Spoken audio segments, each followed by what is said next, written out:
اعوذ باللہ من الشیطان الرجیم بسم اللہ الرحمن الرحیم فَإِن طِبْنَ لَكُمْ عَنْ شَيْءٍ مِّنْهُ نَفْسًا فَكُلُوهُ هَنِيئًا مَرِيئًا۔ یہ اللہ کے کلام کی ایک آیت مبارکہ ہے۔ ناظرین کرام، نکاح کے مسئلے میں جو ایک بنیادی چیز ہے جس کو مہر کہا جاتا ہے، یعنی گویا کہ اس پورے نظام کو، اس پورے معاہدے کو وجود میں لانے کے لیے یہی ایک خرچہ ہے جس کو اسلام نے لڑکے والوں کے ذمے لڑکی کے حق کے بطور رکھا ہے۔ لیکن ہمارے یہاں پریشانی یہ ہے کہ ہم جب اس معاملے کو کرنے کے لیے، اس معاہدے کو کرنے کے لیے بیٹھتے ہیں تو دو طرح کے لوگ ہیں۔ یا تو اس میں اتنا غلو کر دیتے ہیں کہ وہ لاکھوں پر بات پہنچتی ہے اور وہ ان کے مہر کو زیادہ باندھنے کا مطلب اور ان کی سوچ، ان کی فکر یہ ہوتی ہے کہ اگر لڑکے کو زیادہ مہر کے ساتھ لٹکا دیا جائے گا تو یہ طلاق نہیں دے گا اور لڑکی کی حفاظت ہو جائے گی۔ بہت سے لوگ تفریح سے کام لیتے ہیں کہ بالکل جب مہر کا تذکرہ آتا ہے تو وہ بہت مختصر سا نام لے کر اور اس کو آگے چلتا کر دیتے ہیں، اور لڑکے والوں کی خواہش اکثر یہ رہتی ہے کہ مہر کا تذکرہ زیادہ اہمیت کے ساتھ نہ ہو تو یہ زیادہ اچھا ہے۔ لیکن یہ دونوں مزاج شریعت اسلامیہ کے خلاف ہے۔ مہر لڑکی کا بنیادی قرض ہے، بنیادی گویا کہ ایک ذمہ ہے کہ جو شوہر کے ذمے ہے کہ وہ اس کو صحبت سے پہلے ادا کرے اگر مہر معجل ہے تو۔ لیکن مہر اللہ تبارک و تعالیٰ نے، اس لڑکی نے اپنے آپ کو جو مکمل آپ کو پیش کر دیا ہے، اس کے گویا کے عوض کے طور پر سر دست ایک معاوضہ رکھا گیا۔ اس معاوضے کی شریعت اسلامیہ میں کیا کنڈیشن ہے، اس کی کیا مقدار ہونی چاہیے، اس کا کیا طریقہ کار ہونا چاہیے؟ تو دوستو، شریعت اسلامیہ میں 3 آپشنز ہیں، 3 گویا کہ اس کے مرحلے ہیں مہر کے۔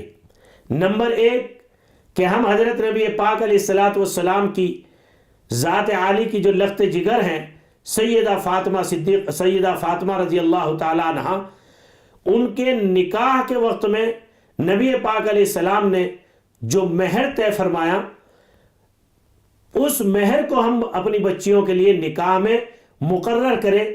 تمام علماء کا اس پر اتفاق ہے کہ مہر فاطمی مسنون مہر ہے، بہت بہتر مہر ہے، لیکن اس کے لیے انسان کا صاحب حیثیت ہونا بھی ضروری ہے۔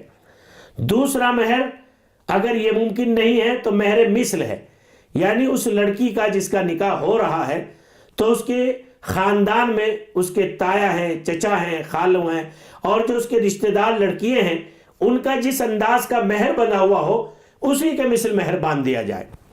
اور تیسرا موقع ہے کہ لڑکی کی نیکی، شرافت، ذہانت، اس کی قابلیت و صلاحیت کو دیکھ کر کے اس کے مطابق مہر اس کا طے کیا جائے، اور یہ ڈیپینڈ کرتا ہے لڑکے کی حیثیت پر بھی۔ اس لیے کہ نبی پاک علیہ السلام نے مہر کی سب سے کم مقدار جو بیان فرمائی، لا مہر اقل من 10 دراہم، کہ 10 درہم سے کم مہر ہو ہی نہیں سکتا۔ پھر اس کے بعد حضرت نبی پاک علیہ السلام کے جو خود اپنے نکاح کے موقع پر مختلف مہر ہیں، اس کے بعد مہر فاطمی ہے، اس کے بعد جو ہے اللہ کے نبی صلی اللہ علیہ وسلم کا مہر ایک نکاح کے موقع پر نجاشی بادشاہ شاہ حبشہ نے دیا تھا اپنی طرف سے۔ وہ اتنا بڑا مہر ہے کہ مڈل کلاس کا آدمی اور ہائی پروفائل میں بھی جو بہت بڑے معیار کے لوگ ہیں، وزیر ہیں، سی ایم ہیں، پی ایم ہیں، اس انداز کے لوگ اس مہر کو ادا کر سکتے ہیں، جو آج کی زمانے میں کروڑوں روپے بیٹھتا ہے۔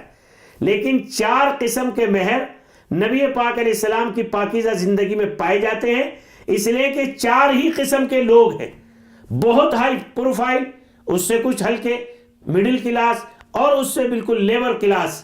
یہ 4 ہی قسم کے لوگ پائے جاتے ہیں تاکہ ہر قسم کے لیے آئیڈیل اور نمونہ بن جائے نبی پاک علیہ السلام کی زندگی میں۔ اس لیے 4 قسم کے نمونے پائے جاتے ہیں۔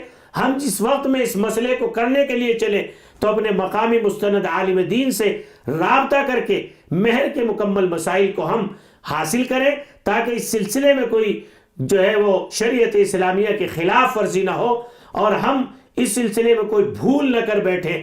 عام طور سے مزاج ہے کہ مہر باندھ دیا جاتا ہے، طے کر دیا جاتا ہے، لیکن شوہر ادا نہیں کرتا۔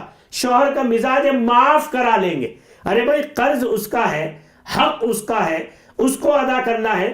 آپ اگر دباؤ بنائیں گے تو اس وقت میں وہ آپ کے گھر میں ہے، آپ کی ملکہ ہے، آپ کی بیوی ہے، تو اس کے حیا کا تقاضا یہ ہے کہ وہ معاف کر دے گی، لیکن اس طریقے سے معاف کرانے سے کسی کا حق معاف نہیں ہوگا۔ اور اگر اسی حال میں یہ دنیا سے چلا گیا بغیر مہر کے ادا کیے ہوئے اور اولادیں بھی ہوئیں، صحبتیں بھی ہوئیں، تو اس کو زنا کے درجے میں رکھا جائے گا۔ الامان والحفیظ، حتی الامکان اس کا لحاظ رکھنا چاہیے کہ مہر اس انداز سے طے کیا جائے کہ ہم اول مرحلے میں اس کو ادا کر دیں۔ پھر مہر جب باندھا جاتا ہے تو عام طور سے دو لفظ استعمال ہوتے ہیں۔ ایک لفظ استعمال ہوتا ہے عین سے معجل، عجل تعجیل، اس کے معنی آتے ہیں جلدی کے۔ معجل کا مطلب یہ ہے کہ جیسے ہی آپ اپنی اہلیہ سے خلوت میں پہنچے، تنہائی میں پہنچے، تو صحبت کرنے سے پہلے اس مہر کو ادا کر دیا جائے، یہ ہے مطلب معجل کا۔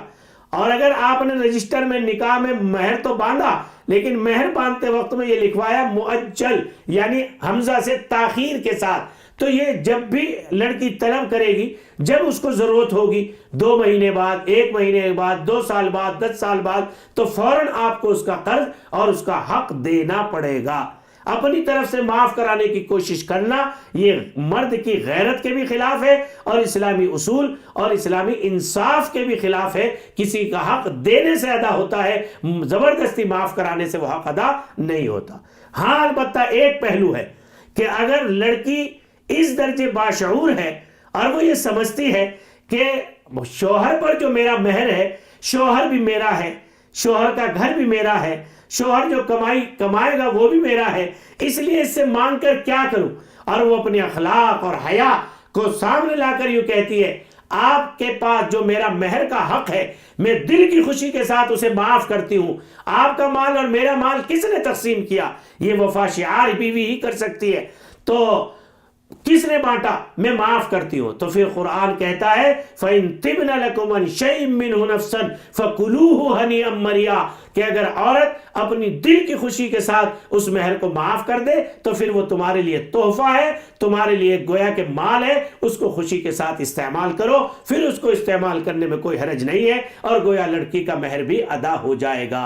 تو یہ 3 آپشنز ہیں، اور تینوں مواقع میں سے، تینوں طریقہ کار میں سے جو بھی ہم مناسب سمجھے اور جو ہمارے لائق ہو، ہماری صلاحیت کے، ہماری جو قدرت ہے اس کے مطابق ہم عمل کریں۔ اللہ عمل کی توفیق عطا فرمائے اور اس کی صحیح شکل اور صحیح جو عملی شکل ہے اس کو ہمارے نکاحوں کی زندگیوں میں شامل فرمائے۔ وآخر دعوانا ان الحمدللہ رب العالمین۔